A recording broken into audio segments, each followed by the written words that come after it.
Joe Biden, Kamala Harris, Nancy Pelosi, Hillary Clinton, Letitia Dean, you have each been found guilty of treason to the American people. And it is the sentence of this court that electricity shall be passed through your bodies until you are dead, and may God have mercy on your souls. Hello, and welcome to this edition of the Jolly Heretic. Now, today I would like to talk about the possibility of Donald Trump, once re-elected, enacting vengeance, enacting justice, enacting what Steve Bannon has called rough Roman justice on the people who over the last 4 or more years have betrayed the people of America. Is there a possibility this could happen? Why is it that there is a tendency for it not to happen? And why is it that this is a golden opportunity for Trump to really change things by dealing with the enemies of America, dealing with the enemies of civilization? And that's what I want to look at today. Before I do that, could you please subscribe? Could you possibly subscribe here on YouTube?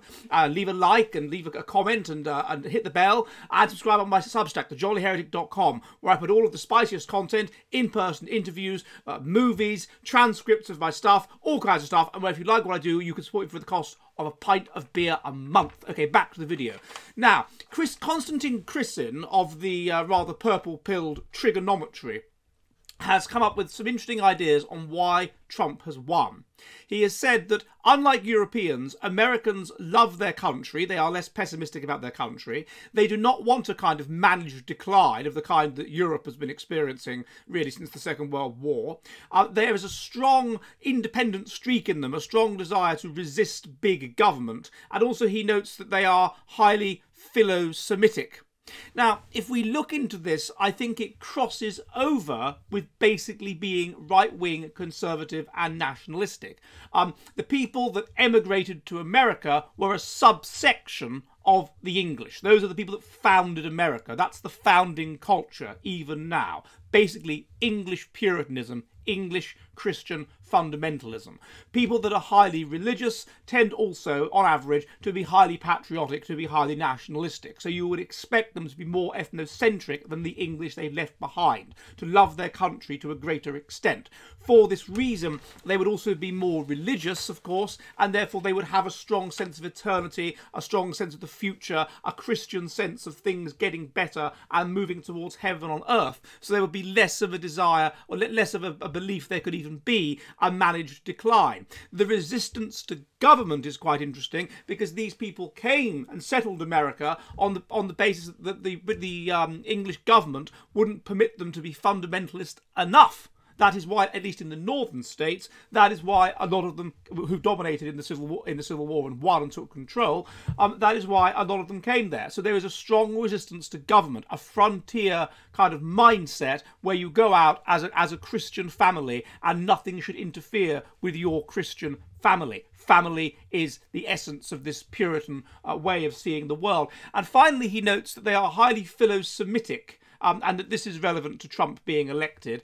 I don't know if that's true, but if it is, it's certainly true that in David Hackett Fisher's book, Albion's Seed, that the founding Americans in the northern states, at least, saw themselves as the new Israel, saw themselves as the new Jews, basically used the Old Testament as a manifesto, a manual on how to settle a country where they're the Jews and the Indians or whatever are other, and followed those rules. So there may be some truth in that. But certainly what you could argue is that there is a sort of optimum right-wing core, optimum conservative nationalistic core to America that is not there in the UK. Indeed, you could argue that these people, not only are they highly group selected, in that they are strongly selected for religiousness and to be group oriented and to be nationalistic and so on, they then would have been under harsher Darwinian selection pressure than the English whom they left behind, because they would have been in an environment to which they were not evolved. They would have been battling against Native Americans and so forth. It gets very, very cold compared to England in parts of the US. And so therefore what you would end up with is this very group-selected right-wing conservative people that, yes, have been utterly subverted, but there would still be a core of people like that. So these people, compared to the English, could be expected, and you can see this in many respects, including their language, to be ultimately deeply conservative and deeply religious. Now, there are problems with this in terms of Donald Trump sorting out what has actually happened.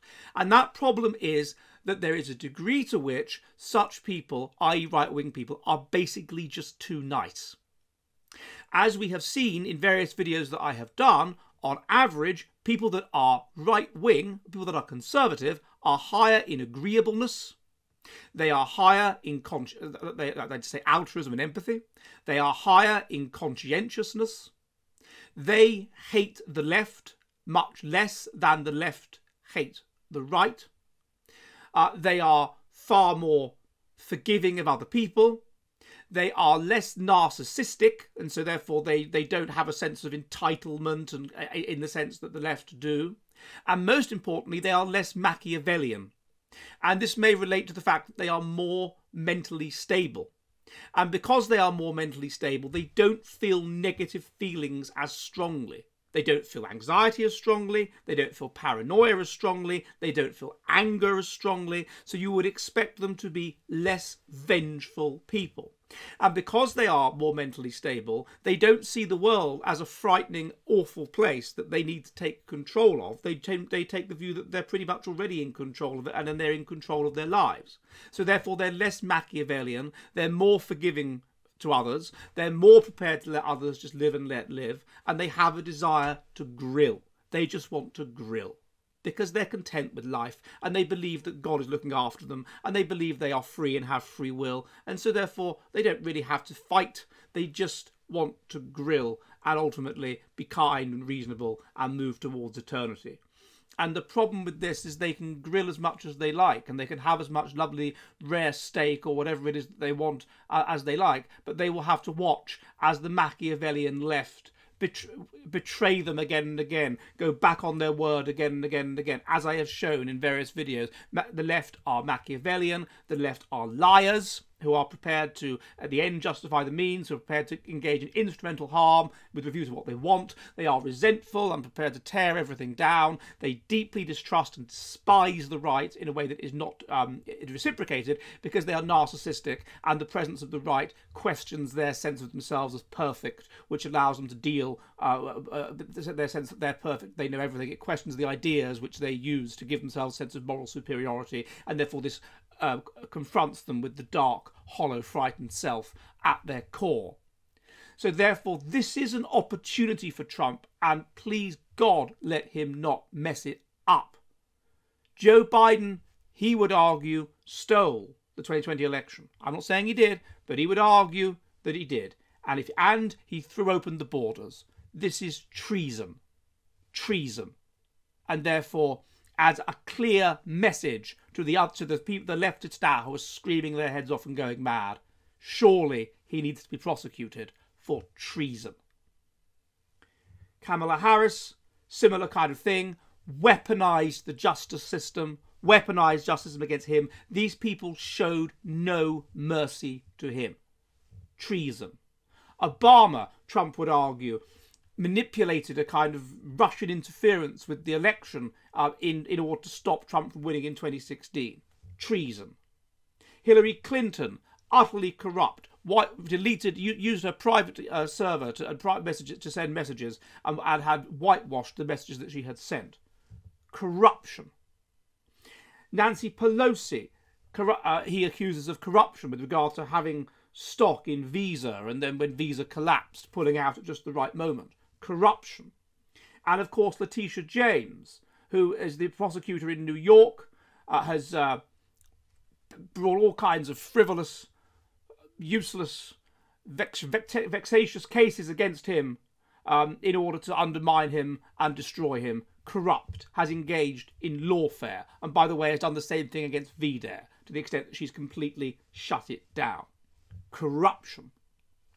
Now, the problem is, I mean, look at this. These people have spent all of Trump's first term in power and his time in opposition prosecuting him. Are you ready for the future of the West?